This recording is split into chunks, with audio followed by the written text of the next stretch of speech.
ఓం శ్రీ సాయిరామ్. సాయి గురుకులం కార్యక్రమానికి స్వాగతం.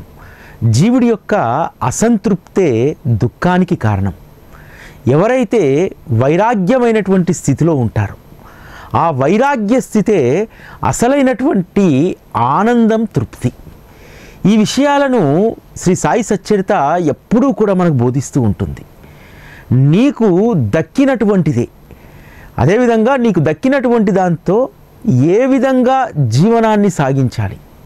బాబా ఎంత అద్భుతమైనటువంటి జీవన ప్రస్థానాన్ని వారు సాగించి మనము ఏ విధంగా జీవించాలో వారు మనకు ఆచరించి చూపెట్టారు.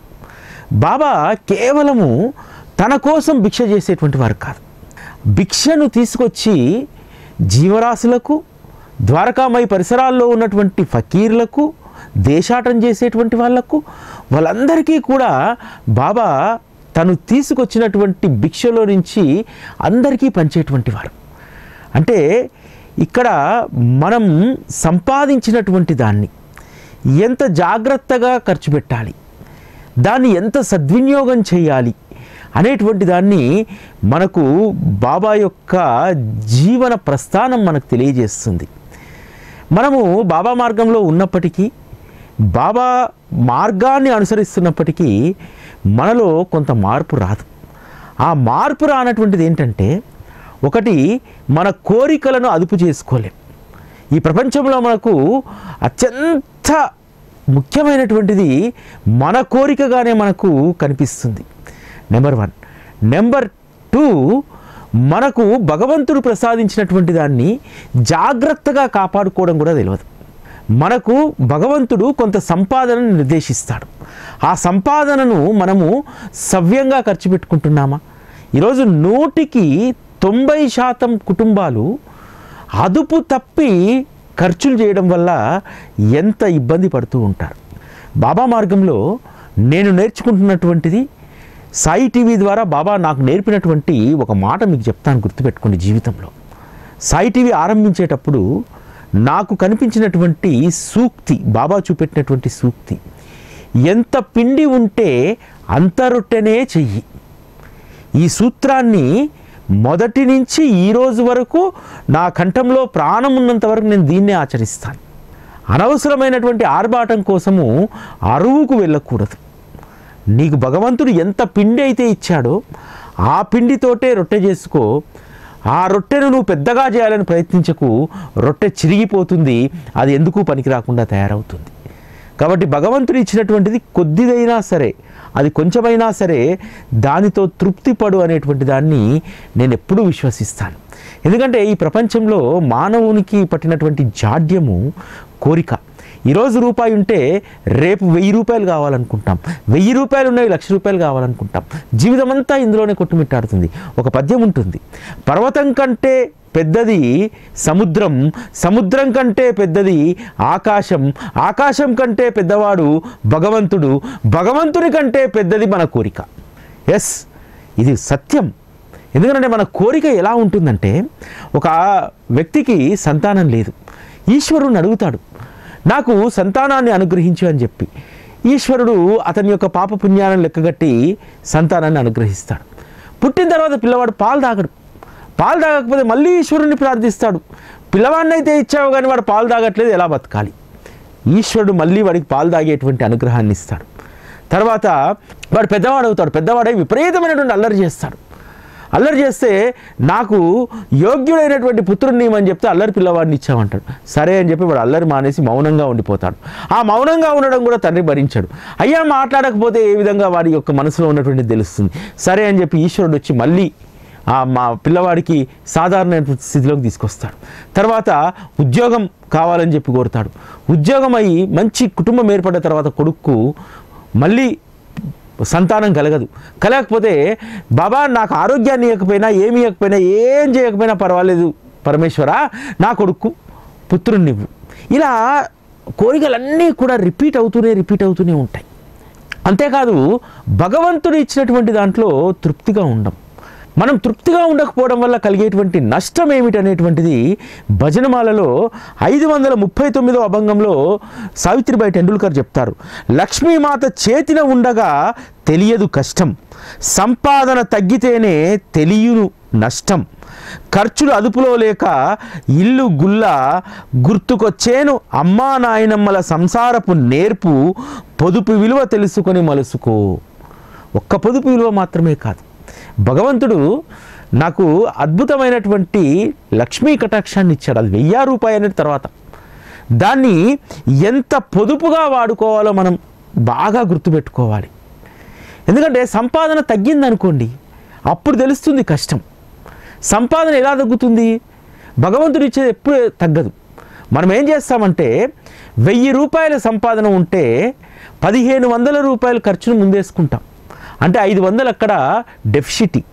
భగవంతుడు మనకు 1000 రూపాయలు ఇచ్చి తృప్తిగా బతుకమన్నాడు, కానీ ఇంకొక 500 అదనంగా చేసుకున్నాం.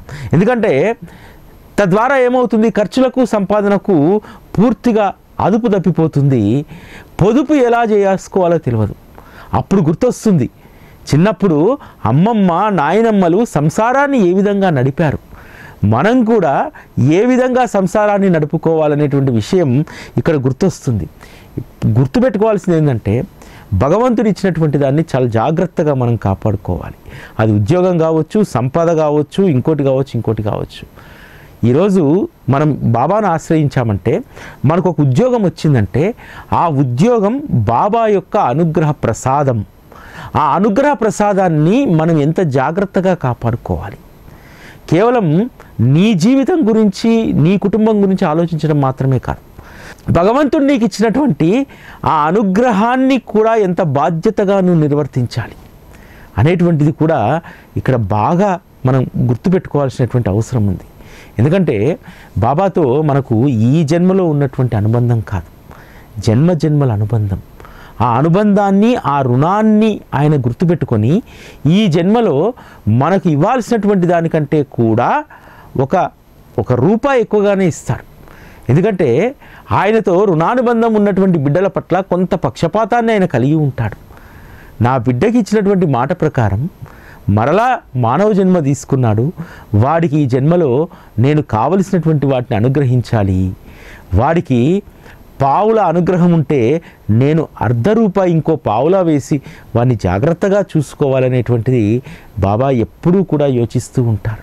ఎందుకంటే మనకు జన్మల రహస్యాలు మనకు తెలియవు, కేవలం బాబాకు మాత్రమే తెలుసు. సచ్చరితలో మనము పాము కప్ప కథ చదువుకుంటాం కదా, దాని అంతరార్థం ఏమిటి? ఎప్పుడో ఎన్నో జన్మల క్రితం ఇచ్చినటువంటి మాట ప్రకారం కప్పగా పుట్టినా సరే, చెన్నబసవప్పకి ఇచ్చినటువంటి మాట ప్రకారం నిన్ను నేను వీరభద్రప్ప చేతిలో చావనివ్వను అని చెప్పి మాట ఇచ్చాడు కదా. కప్పగా పుట్టినా సరే పాము రూపంలో ఉన్నటువంటి వీరభద్రప్ప చేతిలో పడి చావకుండా బాబా ఆపగలిగాడు కదా. అంటే మన యొక్క జన్మల రహస్యాలు ఒక్క బాబాకు మాత్రమే తెలుసు. మానవ జన్మ యొక్క విశిష్టతను 541వ అభంగంలో అద్భుతంగా చెప్తారు. పాపపుణ్యాల సమమే నరజన్మ కారణం, గత జన్మ తెలియదు మరుజన్మ ఎరుగవు, సాధు సత్పురుషులను తప్పక ఎరిగి ఉండాలి, వారే నరజన్మలో కలిగించు బుద్ధి విచక్షణ జ్ఞానం, సత్పురుషుల సేవలో త్యజించాలి శరీరాన్ని సైతం. అంతే కదా, ఒక్క బాబాకు మాత్రమే తెలుసు మన క్రితం జన్మ ఏంది, వచ్చే జన్మ ఏమిటనేటువంటిది వారికి మాత్రమే తెలుసు. అందుకనే బాబా అనేక జీవరాశుల పట్ల ప్రేమను కలిగి ఉండేటువంటి వారు. ద్వారకామయి ముందు కుక్క ఆకలితో అలమటిస్తున్నటువంటి కుక్క కోసము నాకు ఆకలిగా ఉందని చెప్పి లక్ష్మీబాయి చెప్పి రొట్టె చేయించుకొని తీసుకొచ్చి ఆ కుక్కకు ఆహారంగా ఇస్తారు కదా. అంటే గత జన్మలో తాను చేసినటువంటి తప్పులకు బాబా మోమును చూస్తూ అది పశ్చాత్తాపడుతుంది. పులి తన చివరి కోరిక అనేక జన్మల అనుబంధం కలిగినటువంటి ఆ సద్గురు పాదాలను ఒక్కసారి ముద్దాడి చనిపోవాలనుకుంది. దాని కోరికను కూడా మన్నించాడు. కపర్దేవ్ భార్య గురించి చెప్తాడు, ఈమె అనేక జన్మలుగా నాతో అనుబంధం కలిగి ఉంది. మొదట బ్రాహ్మణ ఇంట్లో స్త్రీ, ఆ తర్వాత వైశ్యుడికి భార్యగా ఉంది, ఆ తర్వాత గోవుగా, ఇలా అనేక జన్మలు తీసుకుంది. అనేక జన్మల తర్వాత మరలా ఈవిడ నాకు తారసపడింది, మానవ జన్మ తీసుకుంది, కాబట్టి ఇప్పుడు ఆమెను నేను ప్రేమగా చూస్తున్నాననేటువంటి విషయాన్ని చెప్తాడు కదా. అంటే మన యొక్క జన్మల రహస్యాలు బాబాకు తెలుసు.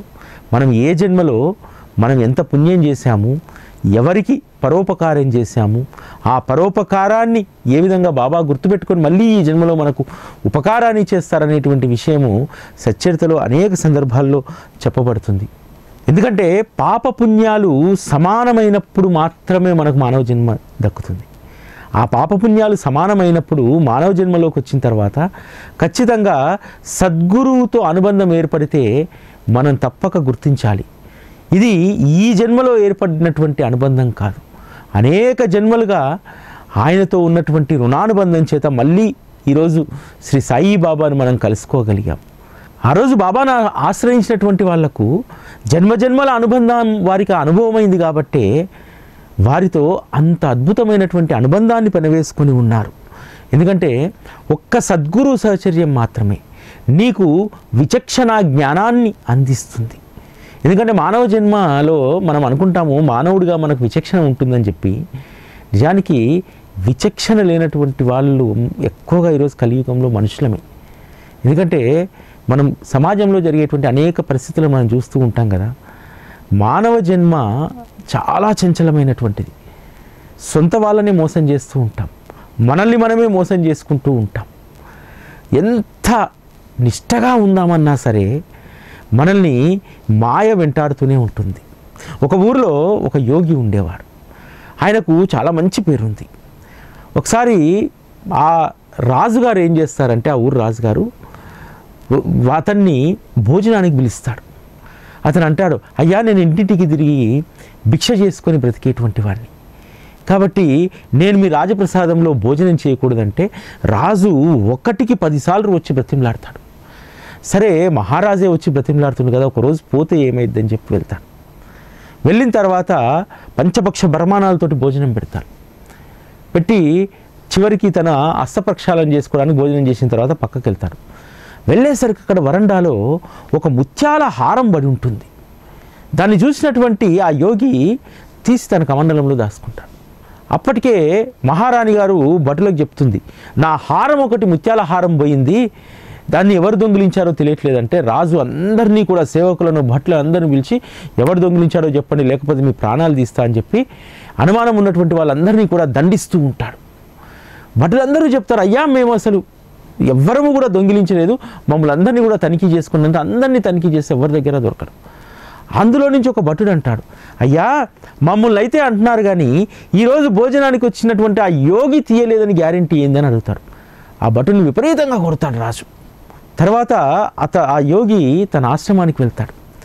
వెళ్ళిన తర్వాత అస్సలు రాత్రి నిద్రపట్టదు. అరే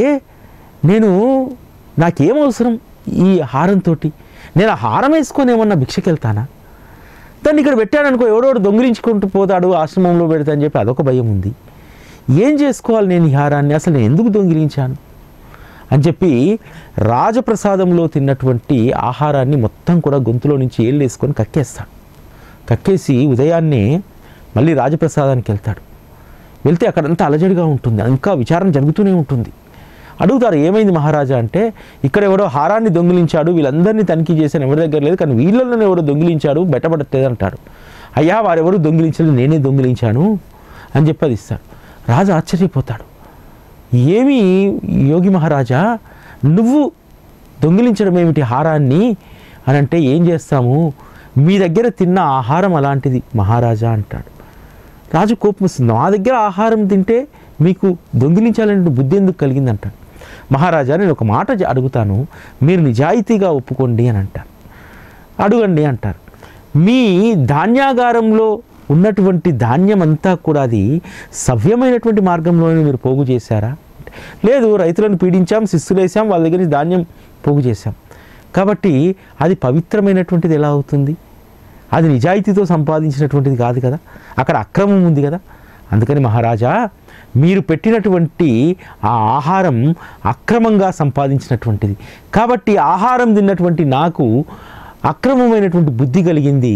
అసలు ఎప్పుడూ కూడా దేనిపైన మోజు పడినటువంటి నేను ముత్యాలహారం కనబడగానే దానిపైన మోజుపడి కమండలంలో వేసుకొని వెళ్ళిపోయాను. కాబట్టి మనం తినేటువంటి ఆహారంలోనే మనం నిజాయితీగా సంపాదించుకొని తిన్నటువంటి ఆహారమే మనల్ని నిజాయితీగా ఉంచుతుంది అని చెప్తారు. అప్పుడు మహారాజు అడుగుతాడు, అయ్యా మరి మీరు భిక్ష చేస్తారు కదా, మీరు భిక్ష చేసేటువంటి ఇళ్లల్లో ఉన్నటువంటి వాళ్ళందరూ నిజాయితీగానే సంపాదించారా అని అడుగుతారు.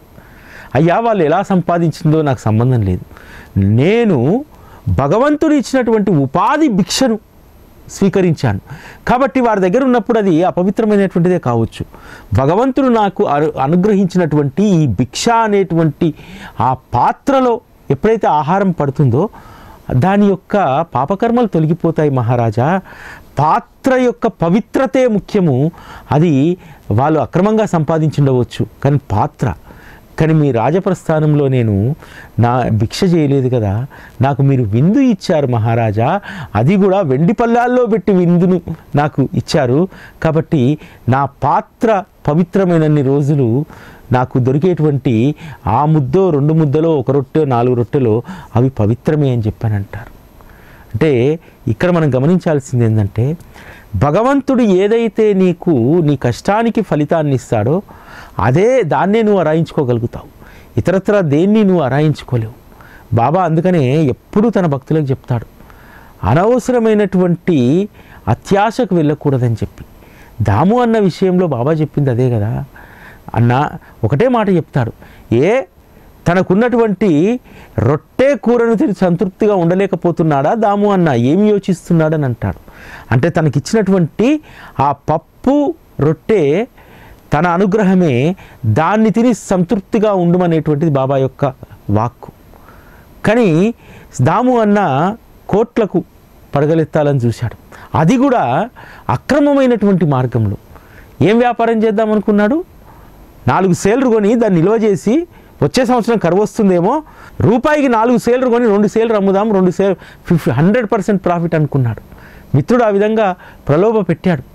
కానీ బాబా ఆ ప్రలోభాలకు లొంగకుండా దాము అన్నకు ఎంత అద్భుతమైనటువంటి మార్గాన్ని చూపెట్టారు. అసలుకు మోసం రాకుండా దాము అన్నాను అక్కడ రక్షించాడు కదా. కాబట్టి సద్గురువు యొక్క రక్షణ మనకు ఎంత సుఖాన్ని ఇస్తుందంటే, మనకు ఏదైతే అనుగ్రహం ఉందో ఆ అనుగ్రహంతో తృప్తిగా జీవించినటువంటి వాళ్లకు నిజంగా అత్యాశ అనేటువంటిది ఉండదు. వైరాగ్యం అంటే ఏమిటో కాదు, భగవంతుడు ఇచ్చినటువంటి దాన్ని సంతోషంగా అనుభవిస్తూ అందులోనే తృప్తిగా ఉండడం అసలైనటువంటి వైరాగ్యం. వైరాగ్యం అంటే కుటుంబాన్ని వదిలేసి కాషాయాన్ని ధరించి బొట్టు రుద్రాక్షలు పెట్టుకొని ఊరేగడం వైరాగ్యం కానే కాదు. అసలైనటువంటి వైరాగ్యము భగవంతుడు ఇచ్చినటువంటి దాంట్లో తృప్తిగా ఆనందంగా ఉండడమే, అదే అసలైనటువంటి వైరాగ్యం. మనకు మహల్సాపతిని చూస్తే విషయం గుర్తు రావాలి కదా. భగవంతుడి యొక్క సహచర్యం, భగవంతుడు ఆ విధంగా ద్వారకామయిలో దక్షిణముఖంగా కూర్చొని ఉంటే వారి పక్కన కూర్చొని ఉండడమే తనకు కలిగినటువంటి సౌభాగ్యంగా మహల్సాపతి భావించాడు కదా. సద్గురువు నుంచి ఏమి ఆశించాలంటే ఆయన సహచర్యం దొరకడమే గొప్ప ఐశ్వర్యంగా మనం భావించాలి. అలా భావించినప్పుడే నీ జీవితం తృప్తిగా ఉంటుంది, అసలైనటువంటి వైరాగ్యాన్ని నువ్వు వెళ్తావు. సాధారణంగా వైరాగ్యాన్ని సంపాదించడం అంత ఈజీ కాదు, చాలా కష్టం. కానీ సద్గురువు మార్గంలో ఉన్నటువంటి మనందరం కూడా వైరాగ్యాన్ని సంపాదించడం అత్యంత సులువు. ఒకటే ఒక సూత్రాన్ని మన జీవితానికి అప్లై చేయాలి. భగవంతుడు ఇచ్చినటువంటి దాంట్లో తృప్తిగా ఆనందంగా ఉంటే అద్భుతమైనటువంటి వైరాగ్యం నీలో వికసిస్తుంది. ఎందుకంటే బాబాను ఆశ్రయించినటువంటి వాళ్ళను గమనిస్తే చాలామంది తృప్తిగా ఉంటారు. ఎందుకంటే ఉన్నది చాలు, ఇంతకు మించి పరిగెత్తకూడదు. కానీ చాలా సందర్భాల్లో మనల్ని అత్యాశ వెంటాడుతూ ఉంటుంది. ఆ అత్యాశ వెంటాడినప్పుడు మనం ఎంత స్థిరంగా ఉండాలనేటువంటిది బాబా మార్గంలో మనం నేర్చుకోవాలి. బాబా వద్దకు కూడా అనేక మంది భక్తులు వస్తారు కదా. ఈవెన్ నానాసాహెబ్ చందోర్కర్ అడుగుతారు, బాబా ఈ పాడుబడ్డటువంటి మసీదులో ఎందుకు ఉండడం, దీన్ని నేను మంచి భవంతి కట్టిస్తాను, బాగా రిపేర్ చేయిస్తానంటాడు. అందుకు బాబా ఒప్పుకోడు. ఎందుకంటే భగవంతుడు తను ఉండడానికి కావలసినటువంటి ఆవాసాన్ని ఆయన నిర్ణయించారు. ఆయన నిర్ణయించినట్టే, పరమాత్మ పరబ్రహ్మ నిర్ణయించినట్టే నా అవతారాన్ని కొనసాగించాలి. శ్రీకృష్ణ పరమాత్మ యాదవ వంశంలో పెరిగాడు కదా, అందరూ కూడా చాలామంది గేలి చేశారు, పశువుల కాపరి అని, అదని ఇదని. కానీ దానికి చిన్నపుచ్చుకోలేదే పరమాత్మనే తను తీసుకున్నటువంటి అవతారంలో అనేక రకాలైనటువంటి కష్టాలు పడ్డాడు. శ్రీరామచంద్రమూర్తి కష్టం పడలేదా? శ్రీకృష్ణ పరమాత్మ కూడా చులకన చేయబడలేదా? అన్ని అవతారాల్లో కూడా భగవంతుడు అనేక రకాలైనటువంటి పరీక్షలకు నిలబడ్డాడు. ఈరోజు మనం కూడా పరీక్షలు ఎదురైనప్పుడు దాని గురించి అస్సలు బాధపడకూడదు.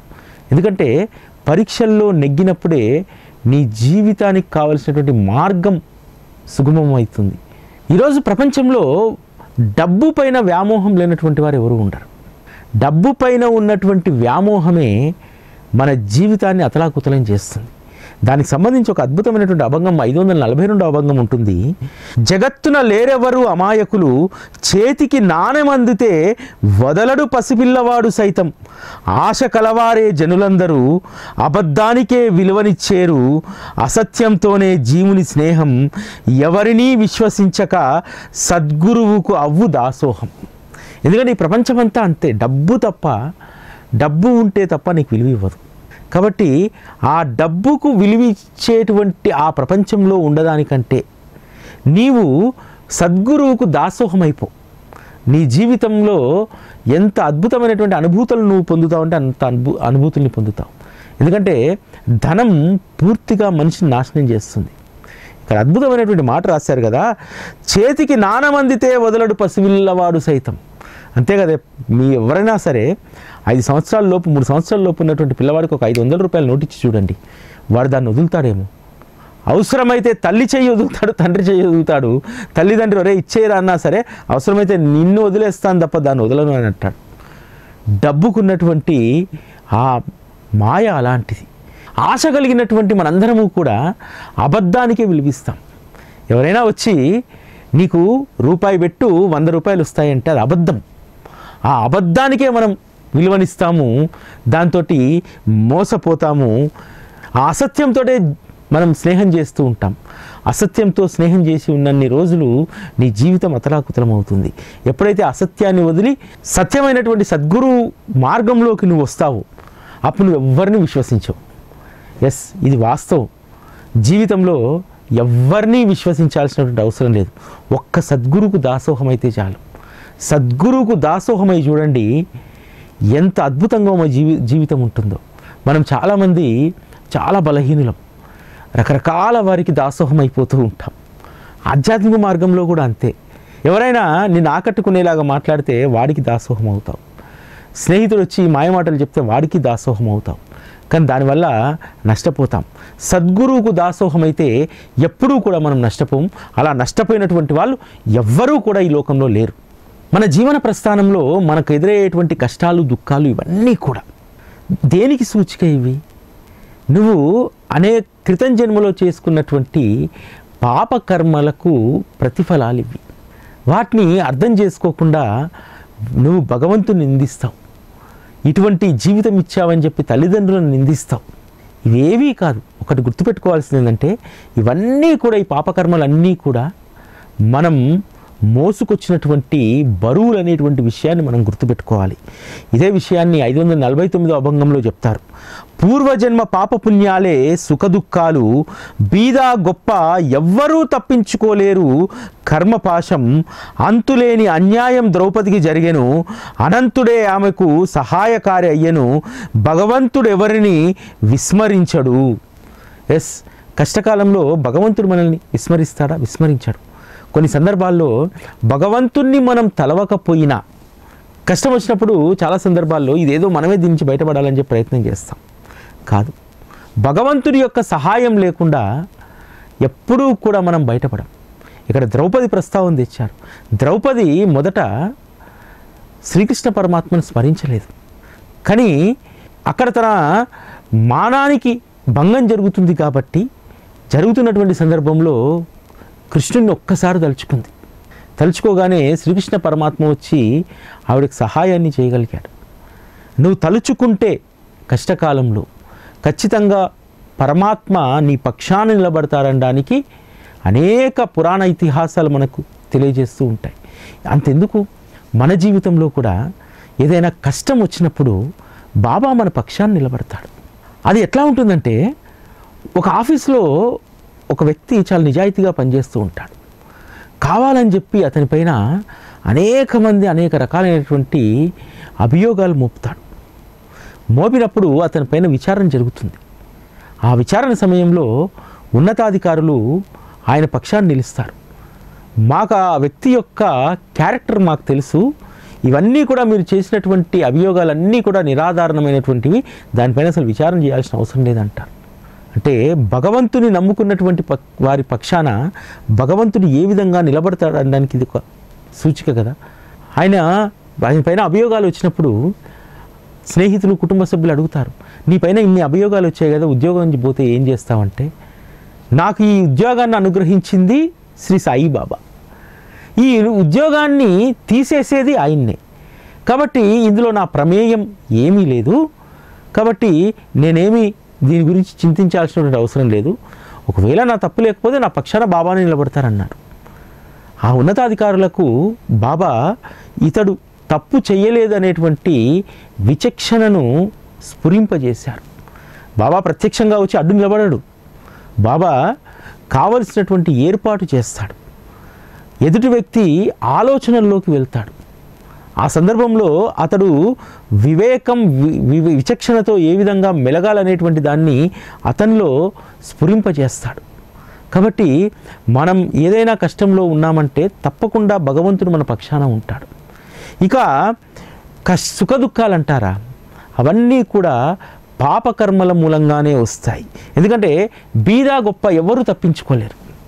ఈరోజు కేవలము అనారోగ్యము, సరిగ్గా పౌష్టికాహారం లేక, పెద్ద సంపన్నులు తిన్నటువంటి ఆహారం మనం తినలేక మనకు రోగాలు వస్తాయా? కాదు కదా.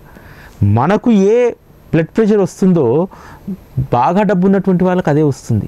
మనకి ఏ డయాబెటిక్ వస్తుందో డబ్బు ఉన్నటువంటి వాడికి అదే వస్తుంది. మనకి ఏ గుండె జబ్బు వస్తుందో డబ్బు ఉన్నటువంటి వాళ్ళకు కూడా అదే వస్తుంది. ఈరోజు అనారోగ్యంతో కేవలం బీదవాళ్ళు మాత్రమే లేరు కదా, అందరూ ఉంటారు. కాబట్టి ఈ కష్ట సుఖాలు అనేటువంటివి, కర్మపాశం అనేటువంటిది కేవలం ఒక్కరికి సంబంధించినటువంటిది కాదు. బీద గొప్ప ఎవరూ కూడా కర్మపాశాన్ని తప్పించుకోలేరు. కర్మపాశానికి అందరూ చిక్కాల్సిందే, అనుభవించాల్సిందే. ఈ సత్యాన్ని ఎప్పుడూ కూడా బాబా గుర్తుపెట్టుకోమని చెప్తారు. అందుకనే పిల్లైకి నారి కురిపొచ్చి బాగా ఇబ్బంది పెడుతూ ఉంటే, నా కష్టాన్ని, నా దుఃఖాన్ని, నా బాధను ఇంకొన్ని జన్మలకు ట్రాన్స్ఫర్ చేయమని అడుగుతాడు. ఎందుకు అవసరం లేదు, కలిసి అనుభవిద్దామంటాడు. ఎప్పుడు నేను చెప్తూ ఉంటాను, మన యొక్క కష్టాన్ని బాబా కలిసి అనుభవిస్తాడు. అందుకనే ఇతరుల కంటే అత్యంత త్వరితగతిన మనం ఆ కష్టం నుంచి బయటపడగలుగుతాం. వేరే వాళ్ళు మనకు వచ్చినటువంటి కష్టము 10 సంవత్సరాలు అనుభవిస్తే, బాబాను ఆశ్రయించినటువంటి మనం 10 నెలల్లో దాంట్లో నుంచి బయటపడతాం. ఇది అనేక మందికి అనుభవం. ఇదే సత్యం, దీనికి మించినటువంటిది ఇంకోటి లేదు. ఎందుకు మనకు అంత అదృష్టము? ఎందుకనంటే మన ఆలోచనల్లో శ్రీ సాయిబాబా ఉంటాడు, మన ఇంట్లో శ్రీ సాయిబాబా ఉంటాడు, మన హృదయంలో ఆయన నివాసం ఉంటాడు. కాబట్టి ఆ విధంగా ఆయనను మనలో లీనం చేసుకుంటే, మనం ఆయనలో లీనం కావడం కంటే కూడా ఆయనను మనలో లీనం చేసుకోవాలి. ఎప్పుడూ కూడా బాబా నా హృదయంలో ఉన్నారు, నాతో ఉన్నారనేటువంటి భావన ఉంటే నీ జీవితం చాలా సుఖమయంగా ఉంటుంది. బాబా ఎప్పుడూ మనతో ఉంటే ఆ జీవితం ఎలా ఉంటుందనేటువంటిది 550వ అభంగంలో అద్భుతంగా రాస్తారు. సాధువులు కాలు మోపిన గృహం శాశ్వత సుఖాలకు నిలయం, పూర్వజన్మ సుకృతానికి ఇది నిదర్శనం, అనుభవిస్తే తెలియను ఆనందం, సాయి చరణాలపై పడితేనే తెలియను మహత్తు గమ్మత్తు. నిజంగా ఈరోజు సాయి చరణాలను ఆశ్రయించినటువంటి మనకు మహత్తు తెలుస్తుంది, గమ్మత్తు తెలుస్తుంది. ఈ మాట ఎంత అద్భుతమైనటువంటిదంటే, సాధువు కాలు మోపిన గృహం శాశ్వత సుఖాలకు నిలయం. బాబా చాలామంది భక్తులకు చెప్తుండేటువంటి వారు, నేను మీ ఇంటికి వచ్చాను అని చెప్పి. తర్కడ్ కుటుంబానికి సంబంధించినటువంటి దాంట్లో, అమ్మా రోజులాగానే నేను ఈరోజు బాంద్రాకు వెళ్ళాను, తినడానికి ఏమీ లేదు, యజమాని లేడు, నాకేమీ పెట్టలేదు, కాలే కడుపుతో తిరిగి వచ్చానంటాడు. దాని అర్థం ఏమిటి? తర్కడ్ గృహంలో వారు ఉన్నారు, ఆయన కాలు మోపారు. సావిత్రిబాయి టెండూల్కరు వకల పుష్పాలతోటి 3 నెలలు పూజ చేస్తే నేను 3 నెలలు ఇక్కడ లేను, ఆ తల్లి నన్ను మత్తులో ముంచెత్తింది అని అంటారు. ఎస్, ఈరోజు కూడా మన పరిస్థితి అదే. మనం ఎంత ప్రేమగా బాబాని చూసుకుంటే, ఎంత విశ్వాసంతో ఆయన నా ఇంట్లో ఉన్నారనేటువంటి భావన కలిగి ఉంటే ఖచ్చితంగా ఆయన పాదం మన ఇంట్లో మోపినట్టే. ఆ పాదం మోపినటువంటి ఇల్లు సుఖాలకు నిలయం, సాధు కాలు మోపిన గృహం శాశ్వత సుఖాలకు నిలయం, పూర్వజన్మ సుకృతానికి అది నిదర్శనం. ఎస్, ఈరోజు మనం అనుభవిస్తున్నటువంటి శ్రీ సాయిబాబా అనేటువంటి ఆ సహచర్యం పూర్వజన్మ సుకృతానికి ఇది నిదర్శనం. దీన్ని బాగా గుర్తుపెట్టుకోవాలి. పూర్వజన్మ సుకృతం వల్ల మనం సద్గురు అనేటువంటి ఐశ్వర్యాన్ని పొందాము. ఈ జన్మలో మనం ఎన్ని సుకృతాలు చేసుకుంటే మరు జన్మలో అంత అద్భుతమైనటువంటి సుకృతాలను మూటగట్టుకుంటాం, వాటిని అనుభవిస్తామనేటువంటి విషయాన్ని గుర్తుపెట్టుకోవాలి.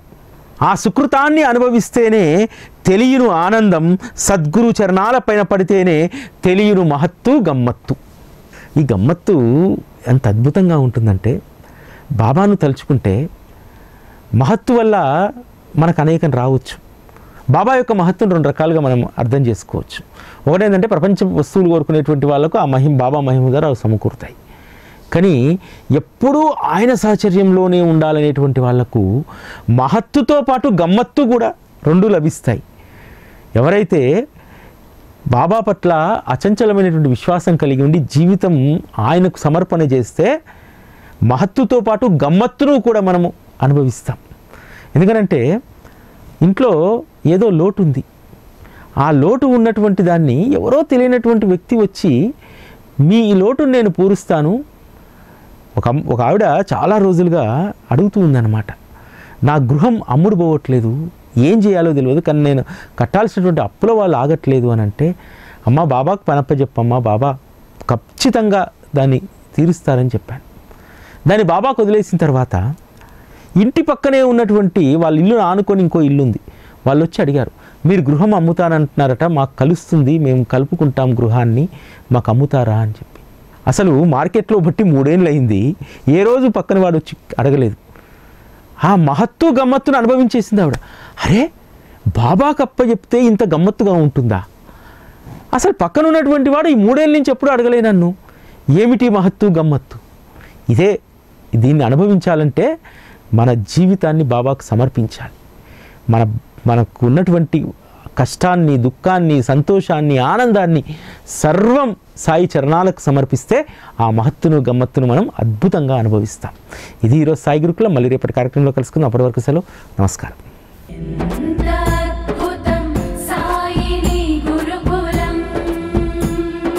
శిక్షణే తప్ప శిక్షలు లేని శరణాగతి సౌదం.